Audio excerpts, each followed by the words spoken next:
welcome to another edition of Live with PB. I am excited to be talking to you today, and I'm going to be talking to you on the issue of choices. I'm continuing my talk on the issue of choices. I read earlier on this week about someone that says that the biggest lesson you will learn in life is to learn how to make choices. That's your biggest education, making the good choice, making a godly choice, because you make a choice and your choice end up making you. Today I am particularly going to be talking about making a choice of a life partner. Making a choice of a life partner. One of the biggest decisions you will ever make in your life as a young lady.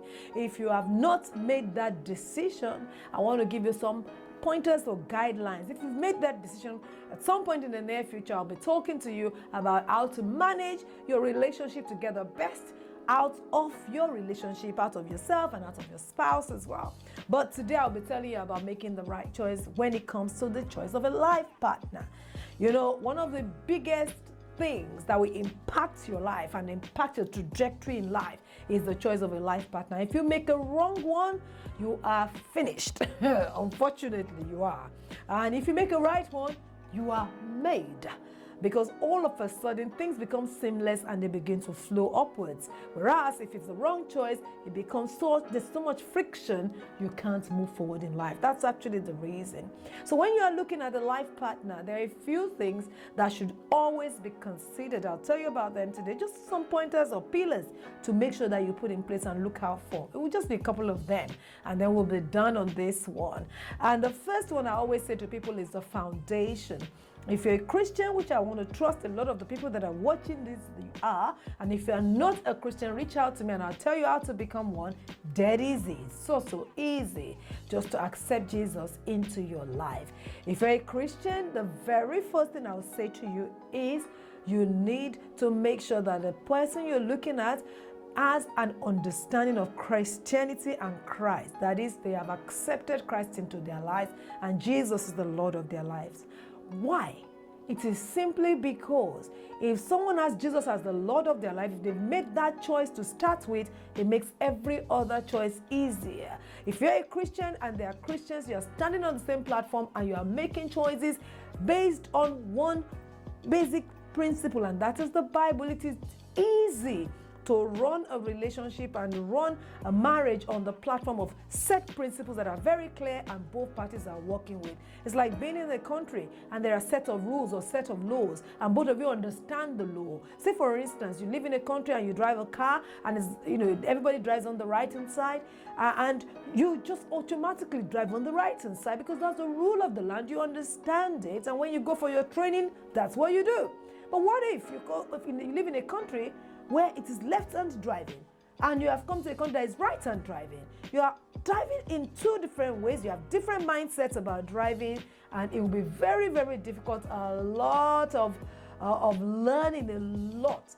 And many people don't really want to learn, and it's difficult to continue to move forward when you have so much friction when it comes to your basics. So make sure the person that you are about to marry or make a choice to marry have your basic principle, have a salvation experience with Jesus.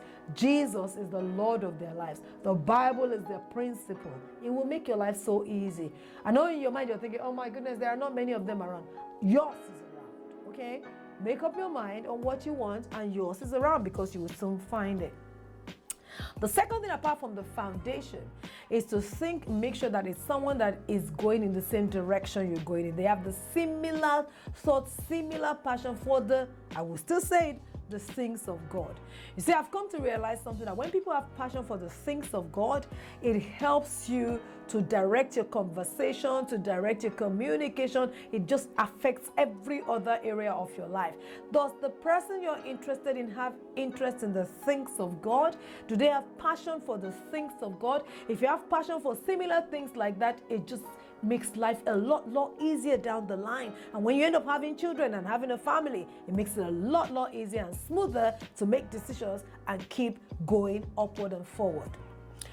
also make sure it's someone that is very open to learning. We're different and we come from two different backgrounds. Make sure that you are open to learning and they are open to learning. If we are open to learning from each other without our barriers being up, it is a lot easier. There will be things you will need to change, and there will be things that the other party needs to change as well. But what if they are set in their ways and there is no input that can be acceptable to them? What if you are set in your way and there's no input acceptable to you? You will always have friction and have problems.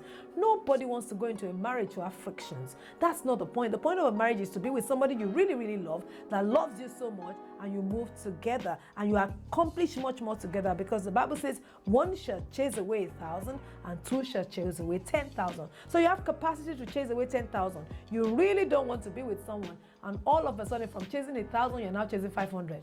You've been depleted. You really don't want that. That's not the purpose of marriage.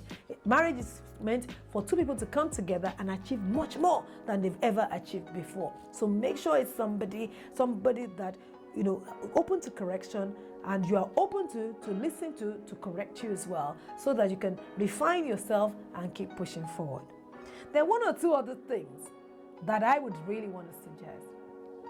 This person that you're planning to marry or you're thinking of choosing for your life partner, how do they treat other people? I always say to girls, they will treat you right because they want you. But how do they treat other people? How does the guy treat other people? Because the way he treats other people that he has nothing to gain from is going to be the way he will treat you as time goes on. How exactly does he treat people? Is he respectful of people, or does he just discount everybody? If he thinks that everybody else is a moron, it's a matter of time he will think you're a moron. If he thinks everybody else is less educated, it's a matter of time he'll think you're less educated. If you think everybody else cannot think at his level, it's a matter of time he will still see you that way. So be very careful. How does this person you're thinking about, how does he see people? How does he relate with people? Watch out for that, because that would end up coming to be a blessing or a challenge down the road. Last but not the least, make sure you go for someone, a person of character. If somebody lacks character when you are dating, they are not going to get any better when you marry. If their yes is never yes, run. Because it's a matter of time that will be reflected in your marriage. In fact, it's a matter of time they will get you to get to a point where your yes is never yes anymore. It doesn't matter how big your dreams and goals and desires for yourself are. Make sure it's a person of character. A person that is going somewhere with their lives, and a person that is a person of character. Character matters a lot. Integrity is big. It's a big deal, because after a while, if you are not working with somebody that has integrity, your conscience will not let you rest. You can't make decisions together. And how are you really going to plan to raise children? You're going to say yes. Your husband is going to say no. And then what are you going to do? So much conflict down the line. It's really not worth it. So make the choice now and choose right. There are many other things to consider when it comes to a choice of life partner. I want to say something to you on this one. This is the one that you really need to take time to know the mind of God for. After all of these things I've said, did God still say yes? It's always important. And when we are looking at that, you're actually looking at compatibility and ability to flow together in the things of God and grow together. Can you flow together? Can you grow together? Do they love God? Will they make you happy? Those things. You will never know the future. Those things are very important. You will never know the future, but you can have good basics for making your decision. Make your decision or your choice, and your choice will end up making you. This one is a big choice, because when you get it right, you will be happy for the rest of your life. Because marriage is never a 100-meter dash. It's a marathon. And it could be a very happy marathon or a jail experience. I pray for you that your marriage will be a happy marathon in Jesus' precious name. Thank you so much for taking time to listen to me.